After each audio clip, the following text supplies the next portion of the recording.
Salvete discipuli. In this video, we will continue our reading in Caesar, as Caesar now is mobilized and will be making preparations to oppose the advancement of the Helvetians. Okay, we continue where we left off. In today's lesson, I'm going to prepare you to read just about 3 sentences. First, by teaching you like the grammar that you'll encounter there in some other example sentences. Then you're going to have the opportunity to practice translating those with all vocabulary provided. And then you can go back and watch the rest of the lesson in which you'll see how the translation should take place. Okay, so first off, remember we reviewed passive infinitives last time? Well, we're going to need them today. Okay, so regular active infinitives all end in RE. ARE first conjugation, long ERE second, short ERE third, IRE for the fourth. Okay, to watch, to see, to lead, to hear. And we convert these to passive infinitives in the following way. For first, second, and fourth conjugation, we just change that last E into an I, and then it's going to be the passive infinitive. The odd man out, however, is the third conjugation. For the third conjugation, you're going to throw away the entire infinitive. The ERE goes away, and you replace it with that I, and it becomes the passive infinitive. To be watched, to be seen, to be led, to be heard. Okay, so keep in mind, all kinds of things can end in an I, not just a passive infinitive. Nominative plural, second declension. Dative singular, third declension. Dative and genitive singular, fifth declension. And those endings can go on all kinds of grammatical forms. They could go on a past participle, they could go on a present active participle, they could go on a gerund. And so at this stage in your Latin, that's why it's so crucial to start to know all these endings. Back to the passive infinitives. We're going to need one.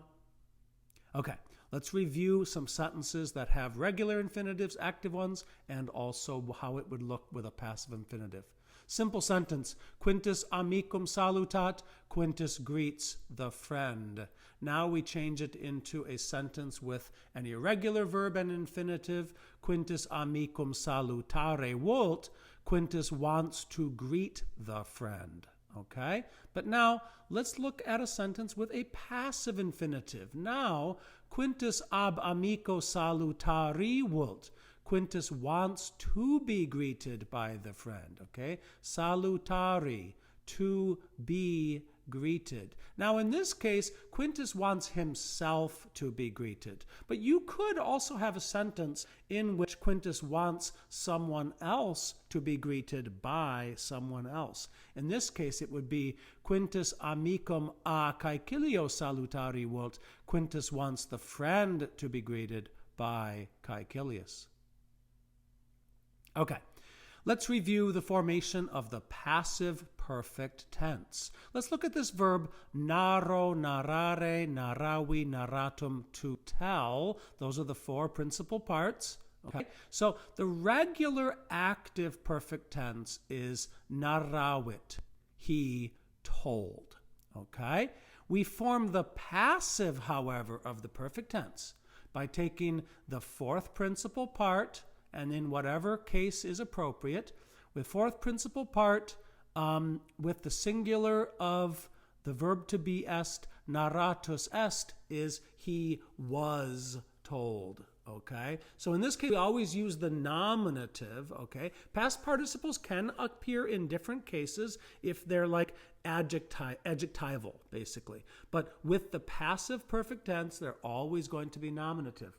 However, not necessarily nominative singular as it is here. Look, here's what happens if it's plural.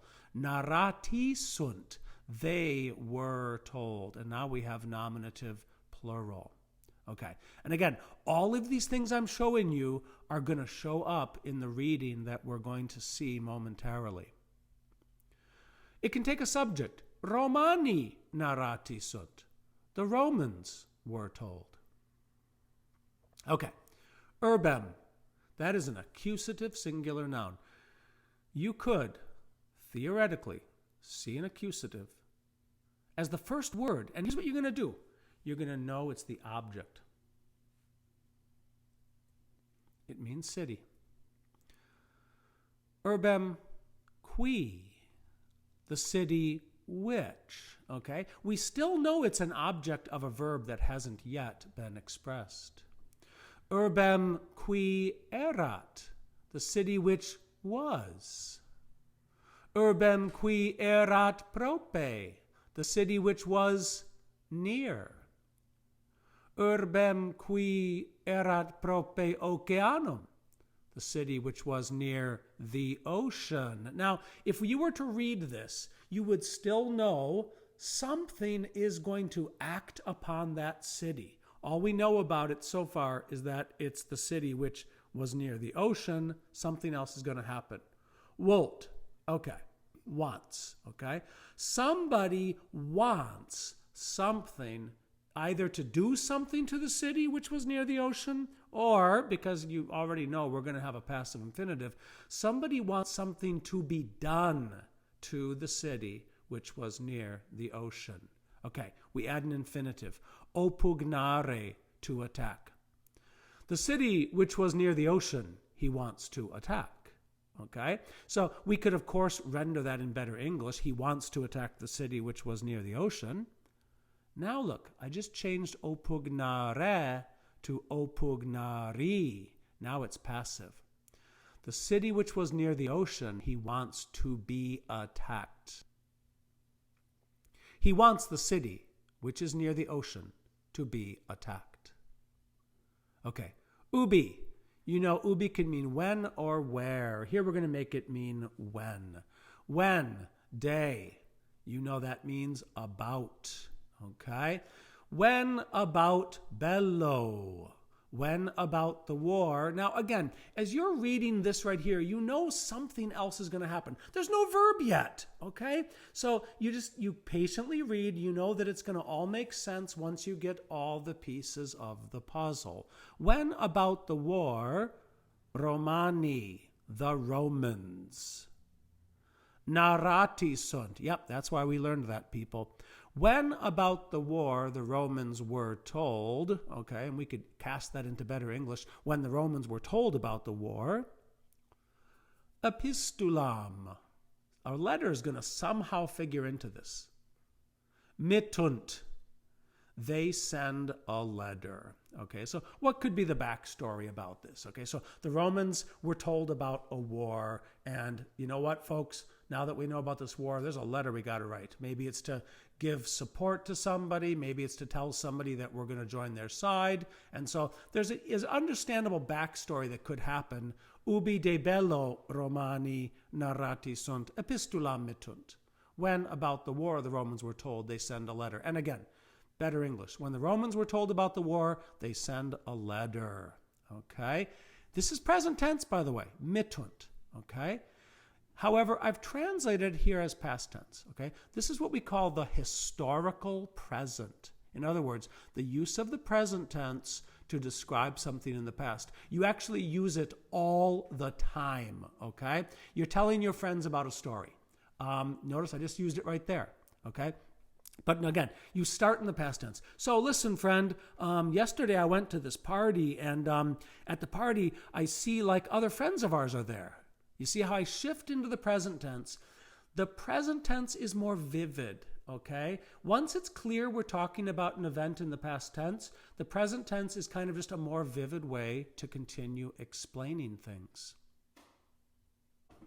Okay, we continue building on our knowledge to prepare ourselves to translate some Caesar sentences. Quintus, we just start out with the subject, Quintus. Quintus quod, Quintus because corde. Okay, so this is a third declension noun, ablative without a preposition. When you have an ablative without a preposition, you supply any of the prepositions that ablative tends to take. So in, with, or by are like good go-to words here. So Quintus, because in heart, okay, in his heart, servabat. If servo, servare means to keep, servabat, imperfect tense, was keeping. So Quintus, because he was keeping it in his heart, now this is going to be talking about like remembering something, brooding over something perhaps. Okay, patrem. Okay, patrem is accusative singular. So something happened to his father, and Quintus is keeping it in his heart. Okay, okisum, past participle, having been killed. So patrem okisum, his father having been killed. Okay, so this is very likely what he is keeping in his heart. Okay, his father having been killed. Now, we can convert this, the fact that his father had been killed, or even just that his father had been killed. This is what he's keeping in heart. Okay? Quintus, because he was keeping in his heart that his father had been killed, something else is going to go on now. Here's what happens. Iter faciendum non credebat. Now, I just want to remind you, I'm constructing these sentences to show you the grammar of what you're going to read in Caesar. Okay, so this doesn't actually make sense as a sentence, okay, but let's just learn the grammar involved, okay? Because he was keeping in his heart, namely the fact that his fathers have been killed, here's what happens next, okay? Non credebat, he was not believing. What he was not believing was iter faciendum, that the journey must be made. Remember, faciendum, the gerundive, just like Carthago delenda est, Carthage must be destroyed. Iter faciendum, the journey must be made. Okay? Was believing the journey must not be made. Okay? You can basically transfer the negative sense over to this clause. Here's what he was believing should not happen is the same equivalent as was not believing that something should happen.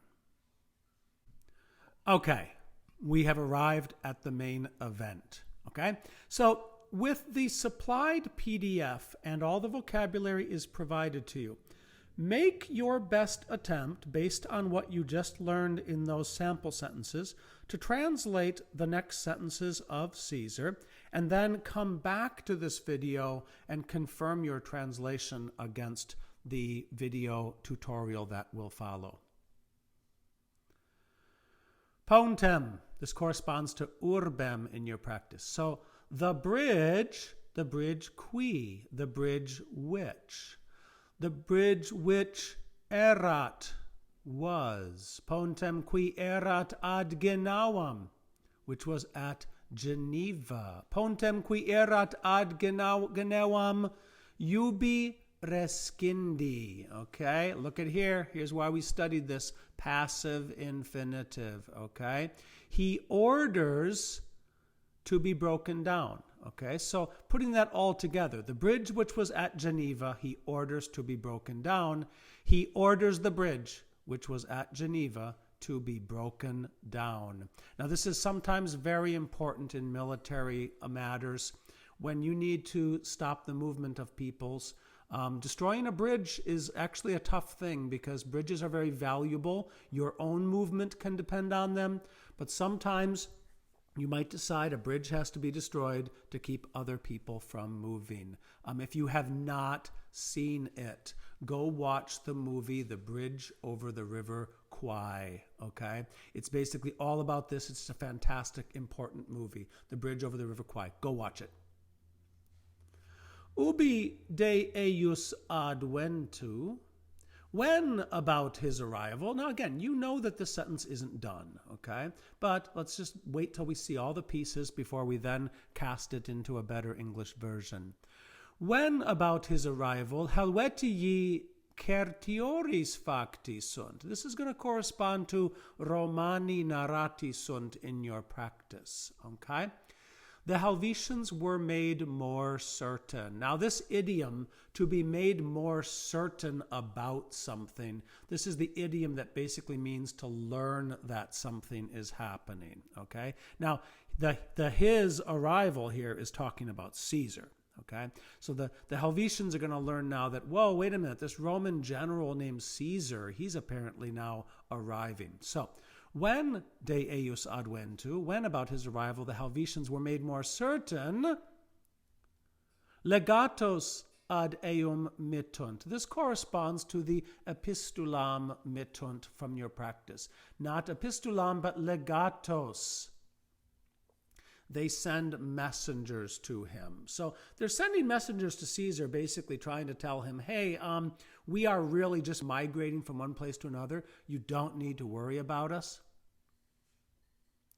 Caesar, quod memoria tenebat. Okay, this is going to correspond to your corde servabat from the practice. So instead of was keeping it in his heart, here we have because he was holding it in memory. Now, in your practice, the father having been killed, okay? So what it's going to be, the next thing that's going to happen is that thing which Caesar is holding in memory.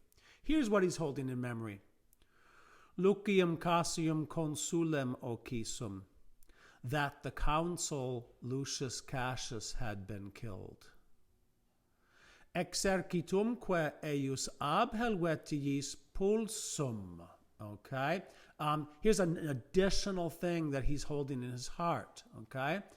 That his army, his being Cassius, that his army had been routed by the Helvetians. And here's one last thing that he is holding in his heart. Et subjugum missum, and sent under the yoke. Missum is the past participle. Now, this is something, it's a humiliating little ritual that they would do to each other. You actually have somebody go under a yoke, and it's a way to symbolize you're an animal now, I own you. Okay, so basically what Caesar is holding in memory here are a whole bunch of things that he's really angry at the Helvetians about. Concedendum non putabat. Okay, so this is going to correspond to that the iter faciendum non credebat. He was thinking it must not be conceded. Okay, in other words, the movement of the Helvetians must not be conceded. It must not be allowed.